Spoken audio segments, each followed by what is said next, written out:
Hello, everybody. Welcome back to the Don J MMA podcast. I am here with, as usual, some call him a Don. Other people might not, and I might definitely be one of those people, but I'm here with Don Dada nonetheless. And we're here to go over the UFC 307 card. We're not going to go over the entire card because, first of all, It's do you shit. lot want to sit there and listen to us talk about Port McGee versus Tim Means? I don't know. I don't think you all do. So, anyway, and we've got Carla Esparza. We've got some big-ish names on the card, some known-ish names on the card. But overall, the general quality of the card without Pereira and Roundtree would be in a bit of trouble, especially with no Movsar and Aljo, which me and Don are definitely gutted about. That was it. That was the fight to get Aljo the title shot. Yo, this is It just looks completely off topic, right? Completely off topic. But I seen MMA Uncensored post this. I made a video on it yesterday on TikTok talking about it. Let me see, where is it? Right, is Aljamain Sterling higher on the GOAT list than Khabib Nurmagomedov? Serious. no, Both have no, three title defenses. no. Khabib's beat Conor, Poirier, Justin Gaethje. Aljo's beat Jan, Dillashaw, Henry Cejudo. Is there a talk to be had there? Because I did see people commenting on it, talking about it, saying that is a good point. No. I don't even think Aljo's greater than Dominic Cruz. Holy shit! I actually Right, can't no, believe what I'm hearing.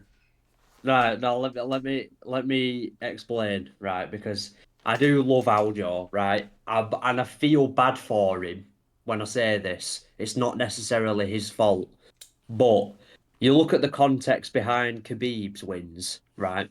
Prime RDA, prime Edson Barboza, prime Michael Johnson, who in big fights is a murderer, especially back then. Slept Poirier. Prime Dustin Poirier. This is Dustin Poirier coming off a win against Max Holloway. So if there was ever an interim champion going into a title fight, really, he had like a realish sort of belt because he beat the featherweight champion at lightweight, gets the interim championship. It felt like a real champion versus champion sort of fight. Smoked him, absolutely smoked him. Let's not forget the hype Justin Gaethje was carrying after absolutely obliterating Tony Ferguson into the Habib fight. That was crazy. Also, you look at Aljamain Sterling's title fights, they don't hold a candle to Habib's. Let's be honest. But One resume, arm, like if one we were arm talking TJ names, Dillashaw. that one on TJ Dillashaw thing, he didn't know TJ was injured going into that. But also, No, but this is completely sidetracking this. Who's more hated, Woodley or Aljo? God, it's got to be Woodley. You think? I don't know. I mean, everybody Maybe, hated maybe, Aljo. Like, maybe not now. But back then, you remember back then, Woodley was fucking hated. everyone hated him. I think he's like a. He's easily what. He's easily top five welterweights of all time. You can maybe even say top three, maybe at a push. What, Aljo? No, Woodley in terms of welterweights. Where would you put him? I'd have. You know what? I definitely have him top four. That I Yeah, think he's I top don't four. have him. I don't have him over GSP or Usman. But I do have him. I think there's a conversation to be had with him and Matt Hughes, but I think even Matt Hughes might have him. So I might have Matt Hughes at third and Woodley at fourth. Like the way I think, you know what's underrated as well. We need to get into the card, but what's underrated as well is you remember when Usman smoked Woodley, right? Prime Tyron Woodley after coming off that Darren Till performance. Kind of underrated that title performance, I think. Yeah, that was People don't. dominant. It weren't entertaining. It was not entertaining in the slightest because Usman, like you remember during the fight, he was like foot stomping in him, just like hit. You remember that exchange they had where they had like a tie. They were tied up together, and Usman just kept hammering him to the body repeatedly Yeah, for like over 2 minutes. And it's like, but it was still, he completely fucking just shut Woodley out. To yeah. me, that's probably one of the most impressive title performances ever, I think. I think that performance is more impressive than Cody Garbrandt's over Dominic Cruz's, to be honest. You know what? But You know what though? Usman Because smoked him. Like, Usman smoked Tyron Woodley in there. Like, Dominic Cruz no, was competitive in that fight at times. and Cruz dropped him. Yeah, people don't And talk about that though. no, I think Cody Garbrandt. There's a conversation to be had that maybe he had a specific skill set to beat just Dominic Cruz. Like when you look at it, Team Alpha Male, that basically their goal, because they were all bantamweights in that gym, was just to beat Dominic Cruz. And it's like when he did it, he gets in there with TJ Dillashaw and fucking TJ just smoked him. Like I think, don't get me wrong, it was so impressive what Garbrandt did to him, but at the same time, it wasn't that one-sided either. I never watched that fight and think there was, I think, 2 rounds in that fight where I thought, oh, Cruz is getting fucking smoked. But then I don't think he did too bad. Regardless, anyway, guys, right. This is what happens. Don Dada's distracting me. Right, anyway.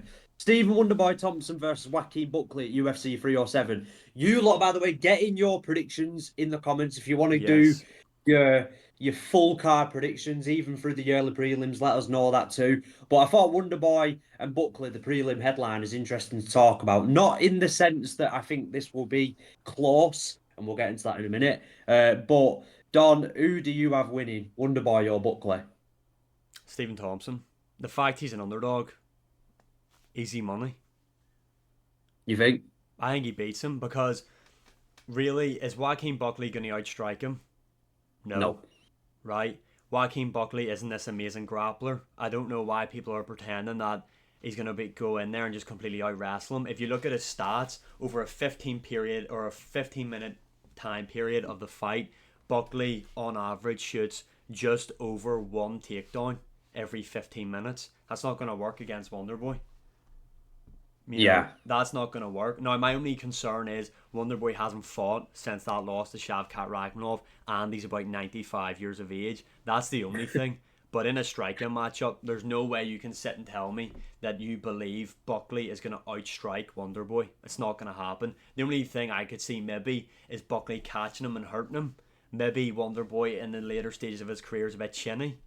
We haven't really Yeah. seen it yet. That's the only thing. But the fact he's an underdog, you have to pick Wonderboy in this fight, in my opinion. I think he beats Buckley by decision. Yeah, and like I can see where you're coming from. Like I'm looking at just the metrics now. Steve Wonderboy Thompson stands at 6 foot. Joaquin Buckley does have a 1 inch reach advantage with a 76 inch reach, but Wonderboy's the longer man. I mean, he's 6 foot. Joaquin Buckley's 5'8", which really is not long at all. He's got obviously a long reach for a guy that's 5'8", but Wonderboy definitely. There's every chance in the world Wonderboy just keeps Buckley on the end of his side kicks and his jabs. Um, I'd like to see where what Buckley is in the sense that I feel like this is going to be a fight that definitely will test whether he's ready to break into that sort of elite level in the division. I don't know if you agree with that, Don. Like I feel like if Buckley can beat Wonderboy comfortably and soundly, finally we're looking at maybe him A new name in the reaching welterweight division. a new name in the welterweight division. And this is 19-6 going into this fight. He's been knocked out before, but at welterweight he does look a lot better. He looks a lot more comfortable at the weight. He's the right size for it.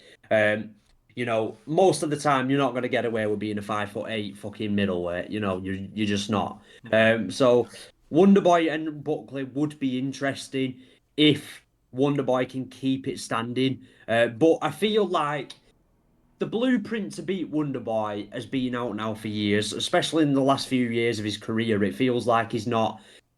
He goes into fights and it's kind of like he hopes that you strike with him. He doesn't go into fights and try to stop your grappling, if that kind of makes sense. Like Yeah. with Shavkat Rakhmonov, I know Shavkat had a bit of a hard time taking him down, but it's like it doesn't feel like Wonderboy. He just goes in there. Are you going to strike with me? No, I don't mind losing. I feel like Wonderboy only really is asked about striking, and it's one of those weird things. Like a couple of years ago, I don't know if you remember, he basically said bluntly, "I don't want to fight wrestlers anymore," and Yeah. since then, look, no one can fuck with Wonderboy on the feet. He's 41 years old, and yes, his chin is going, it's not gone, but he definitely is a lot more easy to hurt, and he's had a few injuries in his last few fights. But I ultimately think in this fight, in my opinion, I do think Joaquin Buckley's going to do a sort of Ian Gary MVP performance where I think he will get on Wonderboy early.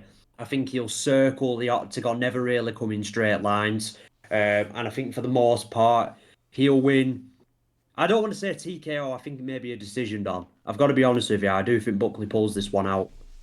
He does have good lateral movement. I can see Buckley winning, but I just feel like it is going to be a striking matchup, and Yeah. I can't see Buckley outstriking him. I just can't see it. I really just cannot see a world where Buckley outstrikes him. To be honest, I think Wonderboy an underdog. Take my money. I'm picking Wonderboy Yeah. decision. What have we got next? Kevin Holland versus Roman Dolidze in the main card. Here's the thing with this fight. I'm just gonna go because for the people that have seen my prediction video on TikTok, I basically said Roman Dolidze is going to big bro Kevin Holland, and what I mean by that is Kevin Holland really now is a good sized welterweight in terms of his mass, in terms of his stature.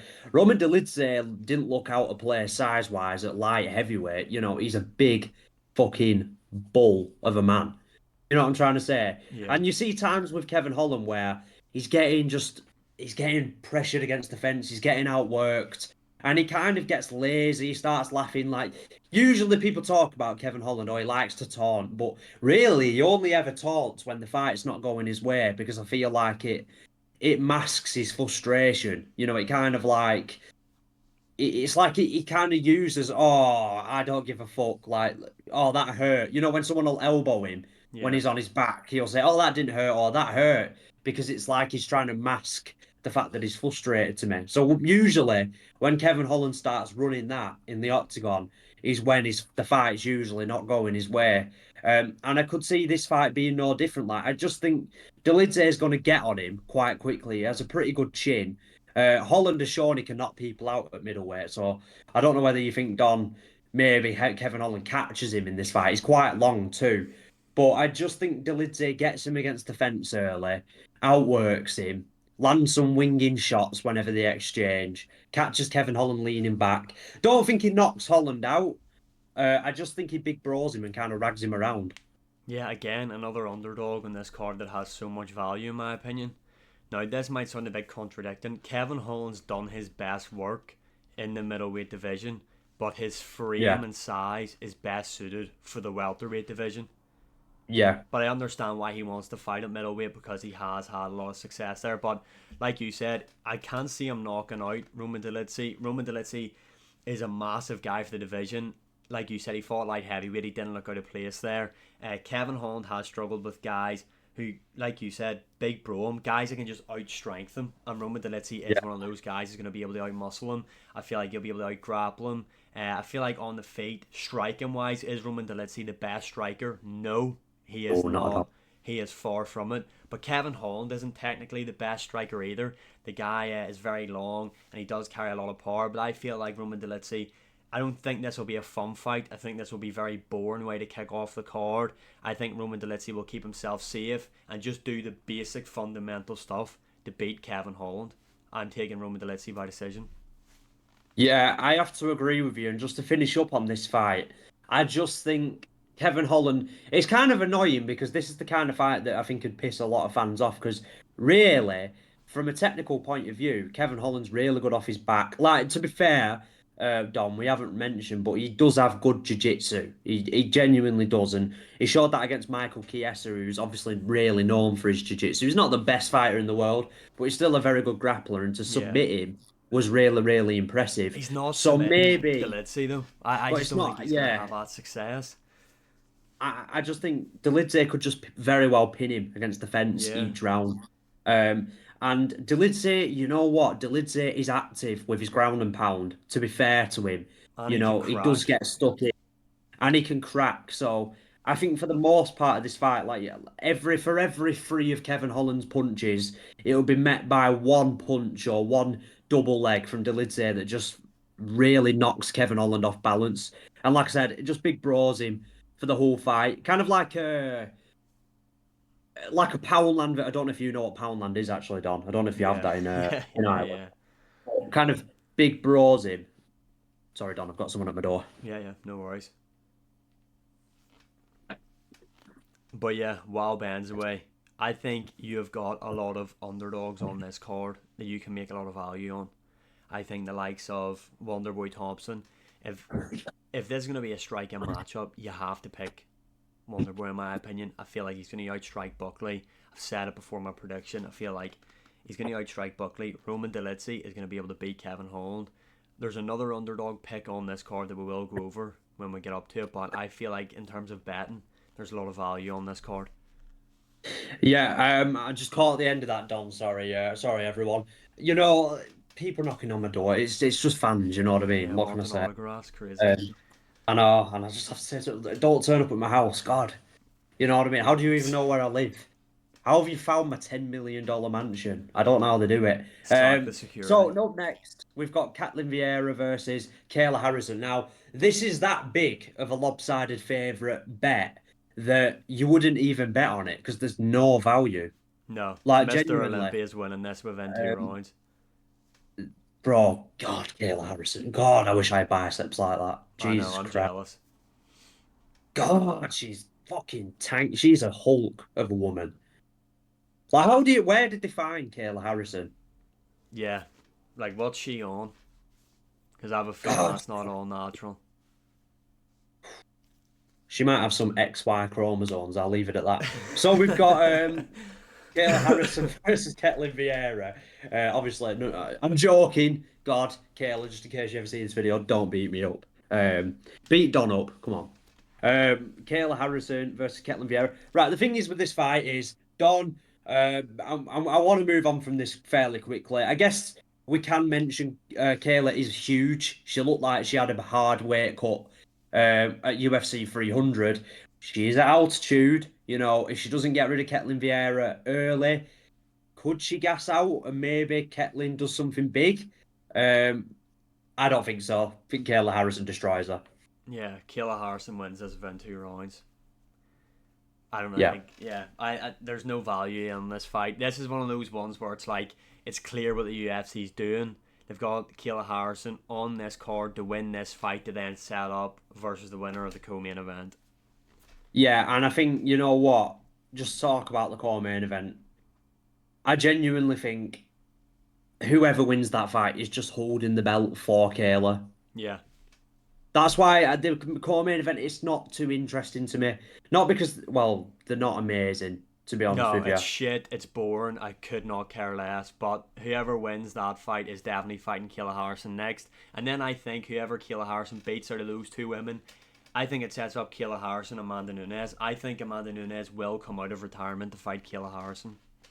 Yeah, and I think Kayla Harrison, you know what I will say about, I actually am interested in the career of Kayla Harrison.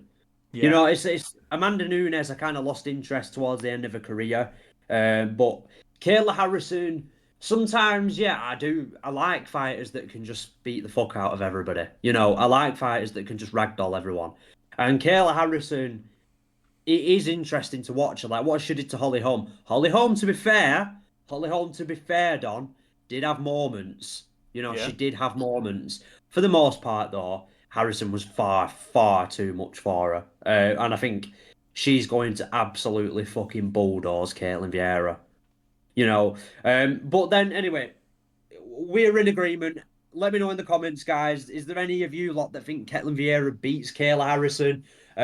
God, is it worth chucking a tenner on maybe just in case? Just in case. But no, we're all both in agreement. Kayla Harrison wins that fight. Up next, we've got Aldo versus Batista. Right, here's the thing with this fight: Jose Aldo versus Mario Batista. Don, let me know. Does Mario Batista have what it takes to beat someone like Aldo? No. The fact Aldo here is an underdog in this fight, honestly, is a war crime, in my opinion. Aldo is massive for the bantamweight division. Look at the elite names the guy's already beaten in the bantamweight division. Uh, Aldo is a much better striker than Batista, in my opinion. Aldo's got like a 93 plus percentage takedown defense through his entire career in the UFC. Mario Batista's not taking him down. I've seen people online when they're giving their predictions talking about will Aldo gas because this is at altitude. the fact it's a 3 rounder, I'm not really concerned about him gassing out, to be honest. And when he was in there against someone who does push a very, very high pace in Marab, he was able to stuff 16 of Marab's takedowns. That was every single shot Marab went for in that fight. Aldo defended. He's a better striker than Mario Batista. He's more experienced. He's beaten more elite guys. I genuinely do not see why people would pick Mario Batista in this matchup unless I'm missing something. Aldo wins this by decision. Yeah, and I think, Batista will benefit either way from this fight Yeah, because I feel like he can learn a lot, similar to Moicano against Aldo. Um, Batista's good everywhere, is what I will say. Batista's a very good fighter. And maybe at altitude, when Aldo is 38, maybe that is good enough. I'm not, because Aldo's 38, and yes, he's not in his prime, there is going to be a stage in Aldo's career if he keeps fighting where he does just completely look shot. But I can't just guess that Aldo's going to be completely shot in this fight. He looked really good in his last fight. He looked not in his prime. Everyone can see that, but still elite. Still good enough to beat good fighters. And comfortably. So I think it really, Volkanovski said this in his prediction video, Don. I don't know if you saw it. It is still going to take someone elite to beat Aldo, yeah, whether I it's at agree. altitude or not. So I am rolling with Jose Aldo. I think he stuffs the takedowns. I think maybe Bautista does go for a maybe scruffy volume, heavy approach. But I actually think Mario Bautista could definitely gas at altitude too. Why is it? Yeah, It's not this one-way street because if Bautista tries to make it ugly and he's not getting the takedowns off and he's not really landing much clean, and Aldo maybe starts landing those body hooks he has in the boxing exchanges, I think there's every chance Bautista can slow down. So I'm not going to go with Aldo to finish Batista. I think, again, this might be a decision win. But for the most part, keeps it on the feet, a few leg kicks here and there, maybe sweeps Bautista off his feet every now and again. I think he just wins the good majority of the exchanges and kind of, yeah, just schools Batista over the yeah. distance, Doc. I don't think Batista takes him down. I think on the feet, Aldo, much better boxer. The leg kicks of Aldo as well. Unless you're either a very elite striker or a very, very elite grappler, I just don't fancy your chances against Aldo. If you're great at both things, you have to be a specialist in one of those areas. You have to be like, look at some of the guys Aldo's Yeah. lost to. Those guys are elite in certain aspects of the game. Mario Batista is good in a lot of aspects of the game, but Aldo's great. Aldo beats him. Yeah, I have to agree with you on that one. Next up, look, toilet break. Just joking. But next up, we've got Raquel Pennington versus Juliana Pena. Look, my thing with this fight is I think Juliana Pena probably will win, but I'm not fucking picking her. I'm picking Raquel Pennington. Um, I don't care. I don't care. I don't care. You know what? Fuck it. Raquel Pennington. Yeah, because fuck yeah. America. Get in there. I know Juliana Pena's from America, but yeah. I'm going Raquel Pennington just to put that just fucking dog on Juliana Pena. Done. Yeah, Juliana Pena trains up at altitude. Juliana Pena's been out of the cage for 2 years. Uh, Flip a coin. Juliana Pena beat Amanda Nunes. I'll pick Juliana Pena to win. I couldn't give a shit either way, to be honest. Yeah, I mean, look, Juliana Pena, right, genuinely, when we look at this fight, Juliana Pena, I genuinely think would have a difficult kickboxing fight with me for 1 minute at least before I gas out. Um, and I genuinely, I genuinely think she would. Like, I genuinely think she would. I was on the punching bag the other day, and I genuinely 100% thought to myself, I genuinely have better hands than her. And I might not, but she should definitely have better hands than me. She's former UFC world champion. But you get what I'm kind of saying, Don. Um, Raquel Pennington is good everywhere. She showed that again. I mean, I don't remember much of the fight, but she was very well rounded against Mayra Bueno Silva. Yeah, She is a lot more active than Juliana Pena. And I think Pena. is looking ahead. She wants a Nunes fight again. She's constantly pushing for it. She wants the Harrison fight. I just think Pennington is actually going to pull it off here. Yeah, inactivity is going to hurt Pena in this one. I think for the most part, it will not be a good showcase of mixed martial arts. I don't think it'll be too technical, but I could see a bit of a scrappy sort of fight that's quite entertaining. Even though I'm not looking forward to the fight, it's just not something I'm too invested in, to be honest with you, a lot. Nothing against them. I'm just not invested.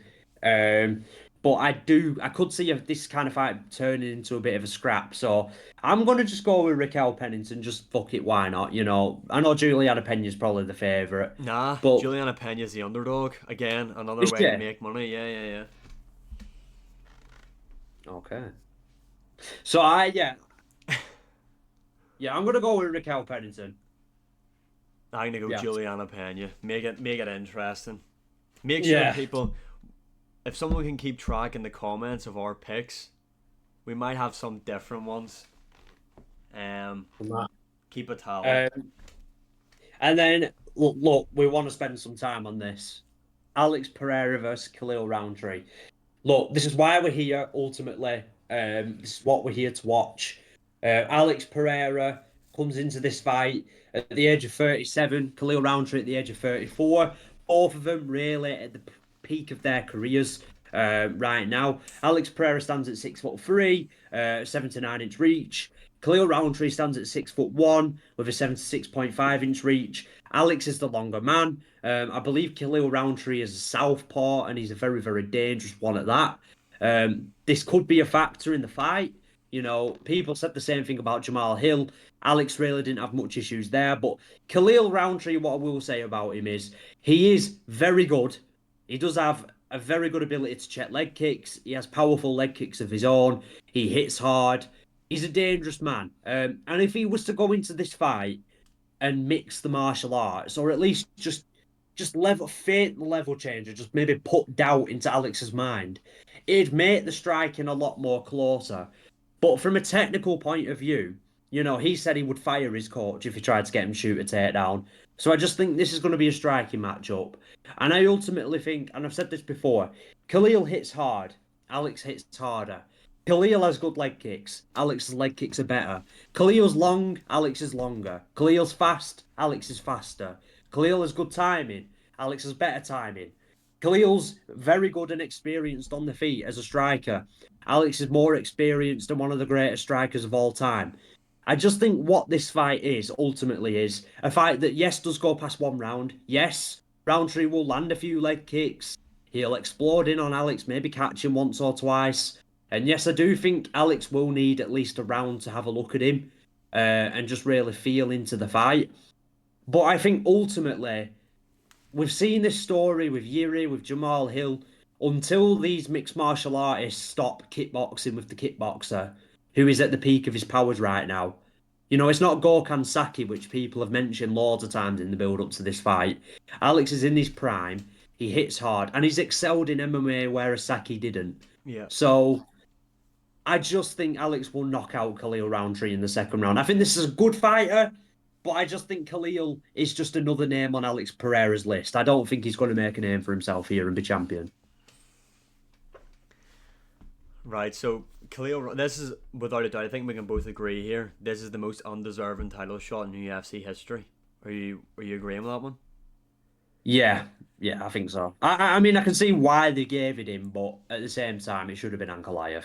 Yeah, it should have been, especially the fact he's coming off with the PED stuff and all. It's not really a good look. But anyway, let's talk about the fight. Khalil Roundtree is currently on a 5-fight win streak. Khalil Roundtree's best win on this 5-fight win streak is Anthony Smith. So let that set in. Not only did he beat Anthony Smith took that fight on short notice. So this is Oh what God, we're. that Yeah, was a brutal fucking knockout. Oh Jesus it was Christ. brutal. Yeah, it was bad. But that's what we're working with here. Khalil Roundtree's best win is Anthony Smith. Outside of that, him and Pereira do have an opponent in common. Not through MMA though. Alex Pereira smoked him over in kickboxing. That was Jacoby. and Khalil Roundtree arguably robbed him in a decision over in the UFC. So they do have an opponent in common that you can kind of look at if you're into that MMA Maz bollocks. It doesn't really add up, to be honest. Um, like, I'm gonna be honest, Pereira is a much better striker than what Khalil Roundtree is. This is it should be an easy pick for Pereira. Pereira should KO Khalil Roundtree in 2 rounds. Now, I cannot explain this, but I feel like Khalil Roundtree is going to beat Alex Pereira. Now, I cannot explain really how. I just feel like, do you know when you just see things like, for example, like when Michael Bisping went in there against Luke Rockhold? You know when Yeah. things just, he shouldn't win, but things are starting to line up. Like he's randomly got this title shot. He, all the stuff he's saying, like the fact that he's been calling out Pereira and he's been like the Adesanya, like he's been manifesting this moment and stuff like this. And Pereira keeps talking about moving down to fight Dricus du Plessis. I don't know, and I don't think Khalil Roundtree is at the level of striking than what Alex Pereira is. I don't think he's anywhere near that, to be honest. And I think a lot of people are buying into this Khalil Roundtree hype purely off the fucking Joe Rogan podcast, or like when people say Khalil Roundtree beat you like you owe him something, just bollocks like that, and like fucking TikTok edit videos. I feel like people have really bought into this Khalil Roundtree hype. Khalil Roundtree is a heavy hitter. I do feel like he is going to win this. I feel like he's going to win this just based off circumstances, and I feel like because I don't feel like Pereira is 100% focused on Khalil Roundtree, I feel like he's looking past at the potential Magomed Ankalaev fight and the Dricus du Plessis fight. I think we're in for an upset here. I hope we're not. I really hope Pereira wins. Pereira should win this, but my prediction, I think Khalil Roundtree is going to pull off the upset here against Alex Pereira. Now, keep in mind, I've picked against Pereira his entire UFC career, so Oh now yeah. look what's happened. Yeah. From my point of view, I just don't think Alex Pereira. I mean, I look over the hit, and it's easy to think that maybe Alex Pereira is overlooking him, and I see where you're coming from. I genuinely do. And I think in these kind of one-sided matchups, because I did it with Sean O'Malley and Cheetor, I just had a feeling because of circumstances that Cheetor was going to do it again. Yeah, And he didn't. He got smoked. yeah, he did. And sometimes, I think that fight is a reminder that really, you should roll with the favorite. Really, the favorite is the favorite for a good For a reason. reason. And when I just Alex, Luke Rockhold for me was a grappler that got way too comfortable with striking. He also had a lot of holes on his striking game, and he also completely, overlooked Michael Bisping. If we're being completely honest, Yeah. in that fight, it was on short notice, but the way that fight happened just fell beautifully for Michael Bisping. But I don't think although Alex is constantly talking about what he wants to do next, he did that with Yuri. There was talks about a Yeah. heavyweight move, and he was hinting at it, and he was fine. He did it with Jamal Hill. He was saying after Jamal Hill, I want to fight Yuri again. He was already looking to the next thing, and look, he smoked Jamal Hill. Regardless of the excuses Hill has, he smoked him, absolutely smoked him. So in this fight with Khalil, ultimately, I just look at the amount of weapons Alex has on the feet. I look at the fact that, yes, Alex has been knocked out before, but his chin's better at light heavyweight. His distance management is elite. And I look at the fact that, yeah, look, Don, I don't know if you've seen the videos. Khalil leaves his chin wide in the air when he throws shots. And He I leaves think, himself open for the left hook, which isn't good, and I obviously, against think Pereira. and as a southpaw as well, the orthodox fighters, one of an orthodox fighter's biggest weapon sometimes against southpaw is a left hook. It's commonly taught to intercept a southpaw trying to step out to his right to get the outside foot with a left hook. You can mask it behind a jab. You can even mask it behind leg kicks in MMA or even a jab to the body. Just get Khalil to zig when he should have zagged. Sorry, is what I'm basically trying to say. And I think Alex has so many ways of getting Khalil to do that. Yeah, like I said, Don, I don't think he smokes Khalil in the first. Um, I think, yeah, Khalil might even have success at times. Just think ultimately Alex will find that shot. And we've seen when he finds that shot, fucking hell, there's nothing you can do about it. That's it. Do you think though the fact that I know he has beaten southpaws before, obviously Jamal Hill predominantly fights out of southpaw, but do you think there could be something to look into with obviously Pereira's best attribute, in my opinion, is his calf kick? I think the calf kick sets up everything for Pereira. I know a lot of people say his left hook. His left hook is devastating, but I think the leg kicks, the calf kicks of Pereira. Do you reckon the fact that Khalil Roundtree will be in the southpaw stance, because then he'd be kicking the inside of Khalil's leg, not the outside? Do you reckon that will throw Pereira off anyway? I think, well, he showed against Jamal Hill. I think he slowed down on his leg kicks. He didn't throw as many. And Hill even tried to land some of his own. I think while that could definitely be true, Khalil will have to not throw as many leg kicks himself. Not just because Alex is really good at checking them, which he is, but it is that interesting dance between Southpaw and Orthodox Yeah, where Alex Pereira telegraphs a kick, then Khalil can quickly intercept him with a left hand and really just throw him off balance and kind of offset Alex's tempo that way. We've seen it with Dustin Poirier and Gaethje before. Gaethje was loading up on these big right kicks against the southpaw and Dustin Poirier, and Dustin started to be able to time the left overhand as Gaethje was about to load up for it. What the problem with Alex is, the way he throws calf kicks for me is just a way that fighters just haven't figured to get around yet. You know, it's not a way. Me and you, Don, we're not 6'3", unfortunately. We're 6'9". No, me and you 7 foot. couldn't leg kick the way Alex Pereira leg kicks because we're No, nowhere near as long. We would have to twerk into it. We'd have to twerk into it. We'd have to get some twerk on it. pause. We'd have to pivot the lead foot. There's a lot more telegraph to a way someone lighter and smaller throws leg kicks.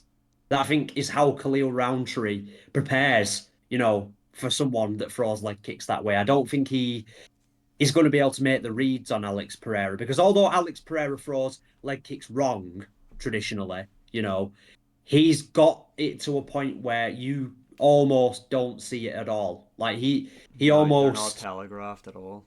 at all, and it would be a lot more powerful. If Alex Pereira stepped into kicks in the traditional way, he would probably break people's fucking legs. I'd hate to imagine what would happen. But he just pokes with them and they're just so hard to see coming.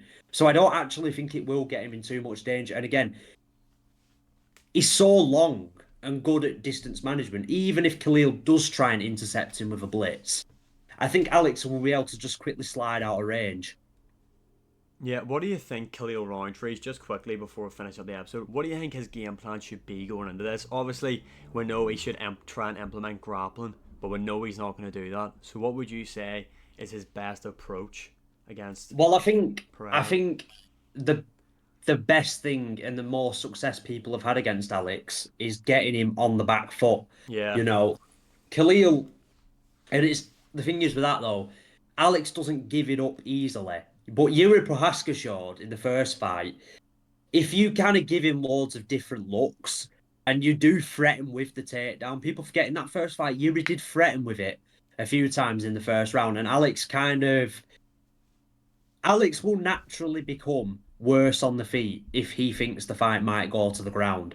So if I was Khalil Roundtree's coach, I'd say, Khalil, you can fire me if you want, but you're a fucking idiot if you think you can just strike with Alex Pereira and go tit for tat with him on the feet. You need to mix it up. You need to try and time these blitzes when he does throw those leg kicks. But like I said before, it is really hard to do that.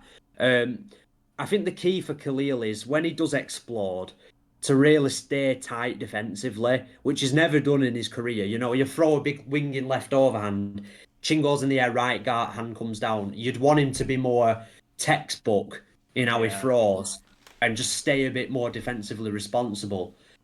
So for me, it'd just be getting Alex on the back foot. It'd be getting in the clinch. Alex is very good in the clinch, but Khalil does have good Muay Thai, so maybe he could make something happen there too. Do you reckon he'll go for Um, sweeps if he has him in the clinch? Do you reckon that is this big move he's on about? Do you reckon he's going to maybe look to clinch with Pereira and go for I think trips the and big move sweeps? he's on about. I think the big move he's on about could be like, but he said it's something we've never seen before. I was thinking maybe a spinning kick. It wouldn't surprise me if he went for. Yeah, I don't know Uh, what else he can do, to be but maybe honest. he's just trying to fuck with Alex at the Hmm. same time. There's probably is an element of that too. Um, I think the best way for Alex Pereira to win, you'll probably agree with this, Don, is just take the first round. Don't rush the finish. Just look at how Khalil moves. Try get him to react to some feints. Minimal leg kicks just in case Khalil does start to time the left overhand and start to get those quick blitzes in. Because Khalil is really good at he'll blitz in and catch you, and he's so good at following up with it. And usually when he catches guys, he's so powerful. You see, they don't want to exchange with him. They feel that shot and they're like, fuck that, I'm getting out of range. But then he just stays on you, and that's how he can get those knockouts. Um, Look, Don, Khalil's dangerous, man, but I just don't think he's the guy. Do you reckon though Pereira going into this fight? Do you reckon they maybe know about Khalil might go for the blitzes and stuff, and they might be timing, let Khalil come in with the blitz. He has his hands down when he comes in, he's not defensively sound, and then look to capitalise with a left hook maybe around the ear area, temple to try and put him down? Or do you reckon Pereira will want to be the one on the front foot in this fight from the start? I think if he is going to go with a kind of counter punching sort of style, I think he'll still be on the front foot. I feel like he could still walk Khalil down like he did with Hill, but just kind of wait for Khalil to overcommit. Like I feel like Khalil is someone that if you pin him behind the black lines of the octagon and you kind of get aggressive with your feints, he will try and exchange to win back the center of the octagon. So I could see a situation where he kind of blitzes in and Pereira kind of steps off and pivots to his left. Like kind of with a shoulder rolling sort of left hook, Yeah, catch him coming in and knock him down that way. I just be patient. Um, I do definitely agree that it's possible Alex Pereira doesn't lead the dance. But what I'm noticing as well, Dom, um, Alex Pereira in a lot of training footage is taking people down. yeah, I Um, think he's I, going to grapple with Khalil I, Roundtree in I this fight. wonder, I wonder whether, like you said, when Khalil blitzes in, actually, what if he fucking just goes under and gets a double leg? I think he will. I think he will attempt to grapple with Khalil Roundtree in this fight. I think for Khalil Roundtree going into this fight, another big factor is Khalil Roundtree. This is all new to him. He's never been in the main event, headline the pay Yeah. per view. This is all new to him. So he could be nervous as shit going in there. But I think if you're Khalil Roundtree's team, he says he doesn't want to go for takedowns. You can't force the guy to go for takedowns. I think it's kind of kill or be killed, bomb rush Pereira and try and get him out of there. You're not going to technically beat him in a kickboxing match. I think I think if you're Khalil Roundtree, you just fucking go guns blazing, kill or be killed, and Pereira can't be hit, and Khalil Roundtree is very very powerful. Kill or be killed, go in there. No one's expecting you to win anyway, so if you lose, no one, But everyone predicts it anyway. Go in there and look to fucking put Alex Pereira on the back foot and land one of those big shots. Other than that, if you're gonna go into a kickbox match with the guy, you may as well fucking not even enter the cage because you're beat. You're not gonna outbeat him in a kickboxing match. yeah, and I think yeah, I think it's easy to overthink these fights, and I never liked any more since Bilal and Dricus got the belts. I'm not writing off anyone completely ever Strickland, again, unless Adesanya. it's Ketlin Vieira. Yeah, But that's true. I could see Khalil doing something. But I think he is just going to be a guy that we look back on and think, oh, Pereira beat that guy. He was very dangerous at his time, Khalil. I think that's what kind of fighter Khalil is. He just hasn't beat. If Khalil got in a fight and kind of, it's difficult to gauge though, Don, as well. Just to kind of finish up my thought, it's difficult to gauge with Khalil because it feels like we haven't seen him against someone truly elite. We Yeah, haven't. Johnny Walker beat him. Johnny Walker has fought. Look, people take the piss out of Johnny Walker. He's fought a lot of good fighters. He has. yeah, So, and Khalil kind of got found out against him. Since he's adopted this Muay Thai style, he has lost again. He hasn't been unbeaten since he's had this Muay Thai style. But I don't know. I don't know. I just think he's not that guy. And that's my final thoughts on it. I just think Alex Pereira, it's his era right now. And I don't see him losing until he fights Magomed Ankalaev. that's bold. That is Yeah. bold. Yeah, I think there's something in the air. I'm going Khalil Roundtree to pull off the biggest upset in MMA history. I think if he would that be a bigger upset than Strickland? Probably not. Oh, for sure. You think bigger than Strickland beating Adesanya? Yeah, for sure. Oh, I don't know actually because Strickland wasn't a power puncher. I think everyone just thought Nah. he was going to get fucked up. This fight, in terms of betting odds, is a lot closer than what Strickland Adesanya was. But nonetheless, this is still a massive upset. Ben's going Pereira, the smart option, the more than likely actual option. I'm going for Khalil Roundtree. Let us know in the comments below your predictions, and as always, like, share, subscribe, comment, all that good stuff. Comment ideas down below, and we'll see us again with our UFC 307 recap.